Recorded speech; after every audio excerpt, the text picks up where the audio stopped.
thought of a day in Marathi, Hindi and English 3 in 1।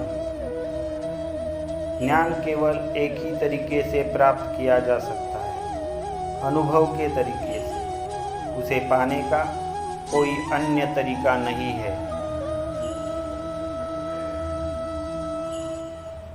ज्ञान फक्त एकाच मार्गाने मिळू शकते, अनुभवाच्या मार्गाने। त्याला आत्मसात करण्याचा दुसरा कोणताही मार्ग नाही। Knowledge can only be got in one way, the way of experience. There is no other way to know.